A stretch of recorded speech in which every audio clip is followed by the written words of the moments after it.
Hey guys, happy Homebrew Wednesday. This is my pumpkin beer. My neglected tap. Still pretty good, still drinking good. Clears the bell. See, what are we going to talk about? Let's see. Brewed Sunday, and I did the Supercharger. That's it. That's what I did Sunday. It is bubbling away as we speak. I've got footage of that. That is in one of my brand new fermenters, the 8-gallon I got from Adventures Homebrewing. That thing is stinking great. No blow off tube. The Krausen got close to the lid, but didn't get there. So yeah, it's awesome. I'm happy. You can see everything going on inside. Does not have a rubber O-ring in the lid, but it seems to be airtight. Just messing with it. I racked my black IPA over. I've got a small little taste test of that. It's real good. I think it'd been real good regardless of the blueberries. The mosaic hops and the 1968 yeast is really done something good with that beer. Really looking forward to see what happens in a couple weeks after it's dry hopped and kegged. So really looking forward to that. I got some. Let's see.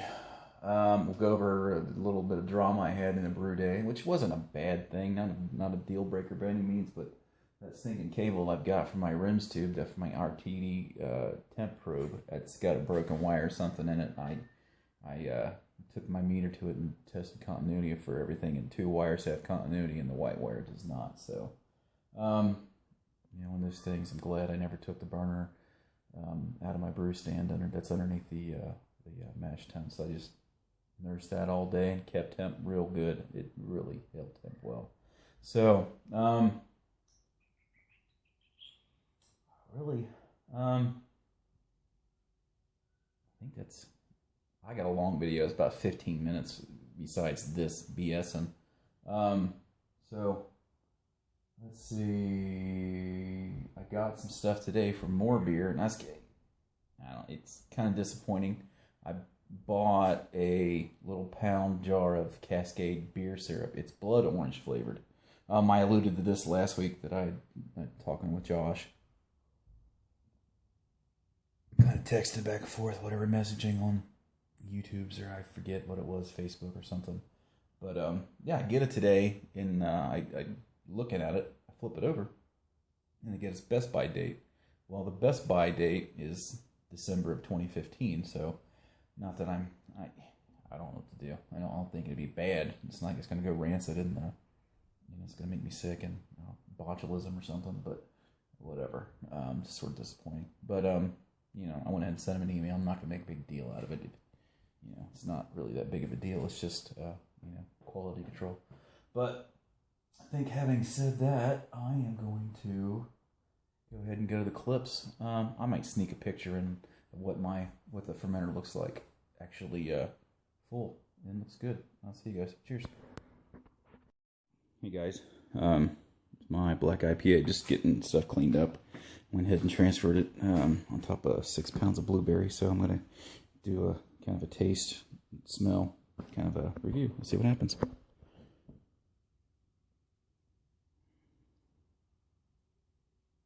Smells good. Definitely, there's some roast there still, which is good. I was kind of worried about that. Camera's still working. Maybe get this in one take. It didn't finish as low as I wanted it to. Finished at 10:14. Oh, that's good. That's you can really, the mosaic in that is pretty prominent. And Citra at the end. I think I put, I may be talking on my butt, but no, I know there's a ton of mosaic in the end in the last 15 minutes. And it's really got a nice berry kind of flavor to it already.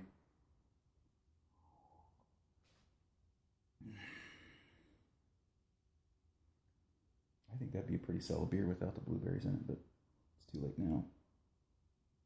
It's good. It's more of a dark red, almost like dark brown. You can, through the light, you can kind of, I don't know if I can get a good picture of this or not.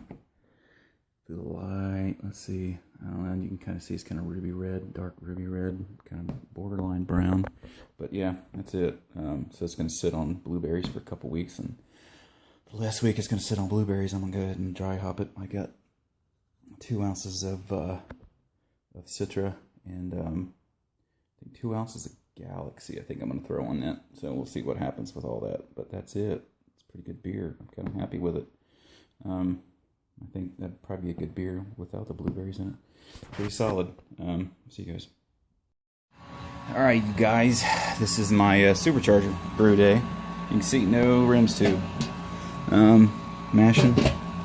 Right now I'm at 140 degrees. Had dropped quite a bit when I was fucking around with my PID and rims and all that stuff to see what was going on with it. We'll talk about that now. So, basically, I guess you want to say I got a protein rest.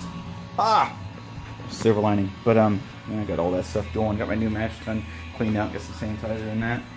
And let's see. Let's pull up a seat. We'll have a talk. See if it'll focus. See, last time it was broke. Shit, come on, you bitch. You had, well, basically you got 2 red wires, and a white wire on both sides. Come on. 2 red wires and a white wire. Well, I just took my meter, checked continuity, and I have no continuity in the white wires. The red wires are fine, the white wire not so much. So my guess is I've got a break in the line. When I soldered everything together, I tested it and everything worked fine. So evidently it was just, I just held it just right so it touched. But I gotta do some searching and see if I can get an upgrade cable or just order another cable. I don't know. It's been about I guess over a year and change since I had that. So I guess that's a pretty good lifespan. But anyway, I gotta wait for mash tun to come up to temp. And set her 60 minutes to go from there, guys. See you. Did I mention it's 60 degrees out at 20 till 10 in the morning in December? Like 12 or 13 days before Christmas? It's crazy. Alrighty. Still, we got about 26 minutes left in the mash. So everything's still working great. Got it running. pH is fine. It's a little high. It's 5.4, 5.3, 5.39, 38, something like that. Not gonna mess with it, but I'm running low on the propane, so the wife is going. So then there's my strike water. I mean my sparge water. I got it up to temp, but I don't think I got enough to maintain temp because I'm going to have to raise it a little bit right before I start to sparge. But I think I'm doing good, doing all right, doing okay. Yeah, I guess we can talk about some other stuff. And I racked over my black IPA yesterday. It's good. Put it on top of some blueberries, so that's even better. But I'll probably cover that in my intro. But yesterday, out shopping with the wife, doing some last minute Christmas shopping, I found chalkboard vinyl surface. So I found that at the Hobby Lobby, and that was on sale. I didn't get it for $8. I think I got it for $5. So yeah, I'm gonna put that on probably just half of the Keyser lid, since I kind of use it as a workbench and just scratch the crap out of it. It's already scratched the top there, so I'll probably put it on the top here, and I can give a better list of what beers are on tap here. So that'll be great. And I am doing the hand motion just like Tony the Tiger would. So that's my updates. I guess I'll update probably at mash and update it maybe a hop drop or some type of boil operation. But anyway, that's it, guys. Went to my local bottle shop yesterday evening. That was part of my reward for last minute Christmas shopping with the wife while the kids were out of the house. So I was looking around and I seen Bad Mother Shucker Oyster Stout, which you don't see a whole lot of oyster stouts, but I do enjoy oyster stouts. And so that's a beta. I really only had a few oyster stouts. I think Flying Dog, the Pearl Necklace, is a good one. And 21st Amendment makes a really good one, but you don't find a whole lot of them. But that's an 8%er, so that's a session beer. And yeah, the smell on it, it's got a lot of brininess to the smell, but it's that's a good one. That's a good one. If you guys are lucky enough to get some beers from Dan Desolate, he's made a clam stout, which should be pretty similar to that. Well, he actually sent me a bottle, and it was good as well. But yeah, I thought of Dan yesterday when I seen this, and Dan and I have similar flavors, similar taste. Not that I've ever tasted Dan or he's ever tasted me, which that would be kind of weird. But yeah, we have a lot of things in common besides being, awesomely good looking, dad bods, all that good stuff. But no, yeah, it's good beer. I like it. I like it a lot. See you guys. Well, I was just thinking about a past video that Dan's posted, and said something about him spitting in the mash or spitting in his boil. I can't quite remember, but if that's the case, I guess a lot of us have tasted Dan, and this all goes to the boil, so it's not bad. But just want to leave you guys with that thought. So I'm gonna go ahead and sign off and end this conversation before it really gets weird.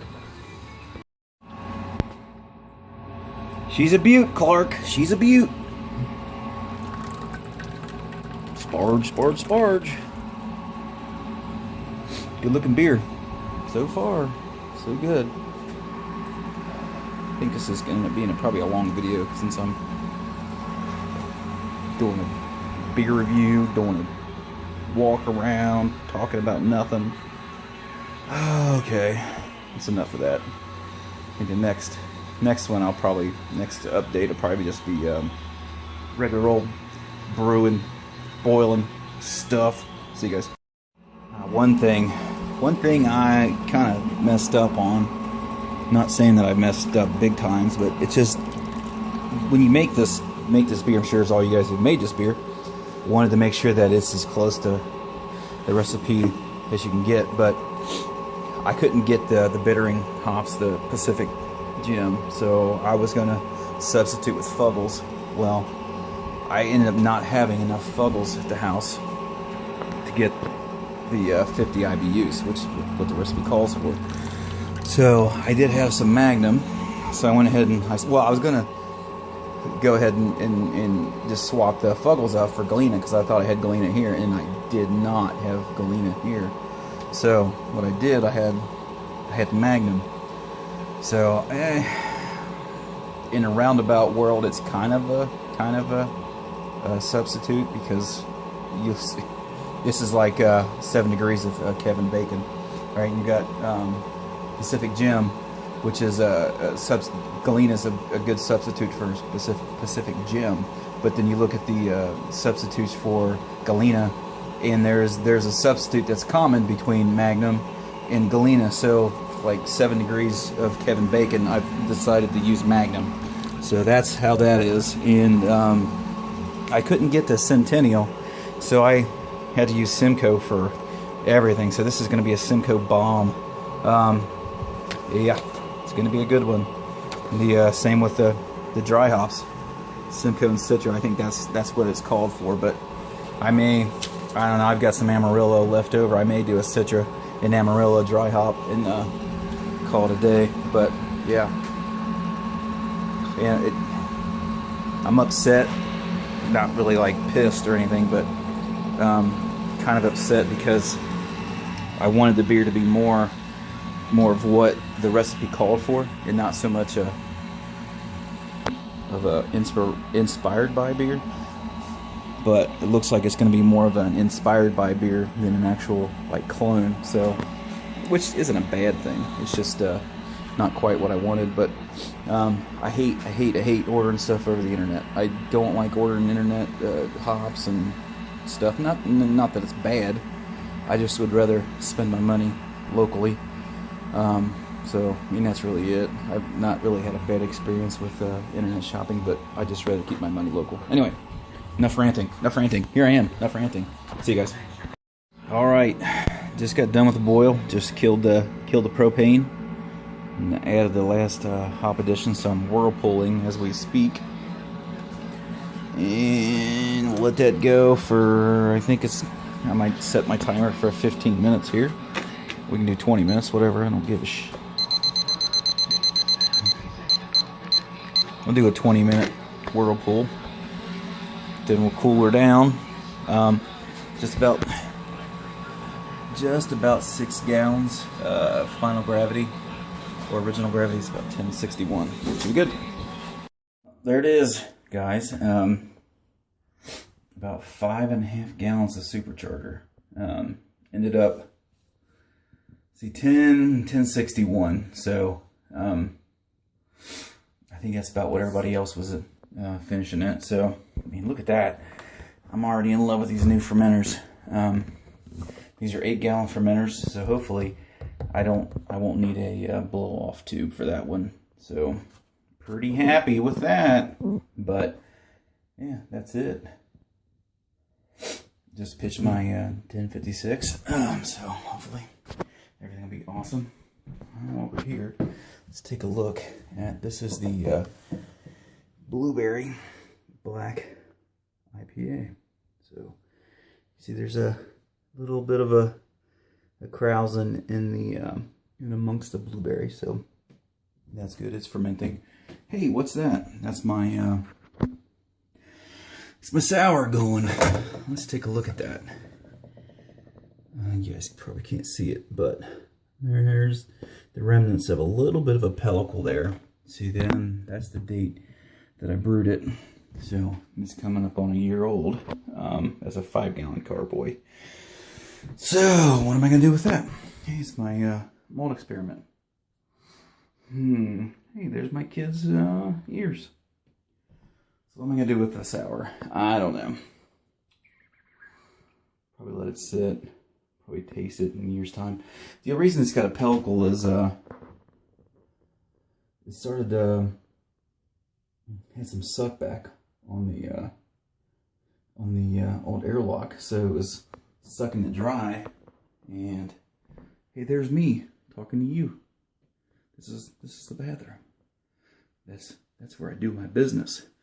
And this door over there, you guys can't see, that's the entrance to the workshop.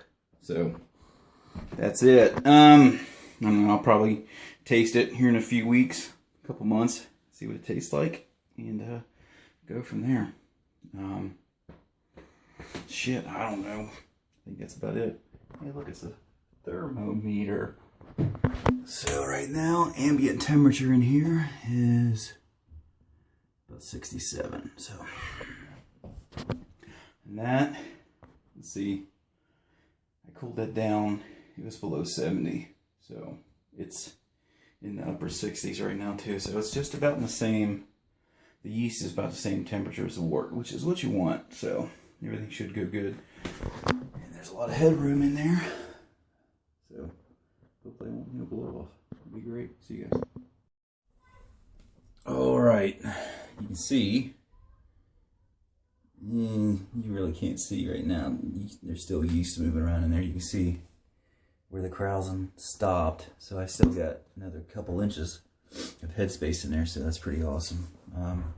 No blow-off tube needed. So that's what it looks like. Let's see, today's Tuesday, so that's 3 days in. Well, 2 days and change into fermentation. This thing was bubbling within probably 2 hours, 3 hours of when I pitched the starter. So yeah, it's pretty awesome. Pretty pleased with that product. They were on sale for $10 a piece. I almost bought 2 more Sunday evening, but we'll see what happens. I don't need too many. I've got enough glass carboys. So I think I got 3. Now I've got 2 6.5 gallon glass carboys. I've got the bubbler here. That's the big bubbler there with my blueberries sitting there. And I've got 2 6.5 gallon buckets and 2 5-gallon glass carboys, and that's one of these is right there. It's what the sour's in. So anyway, I don't think I need any more. I need to do something. Those buckets are getting old, so I'll probably just swap out the 6.5 gallon buckets for these 8-gallon buckets. But anyway, all right, guys, that's it. Cheers.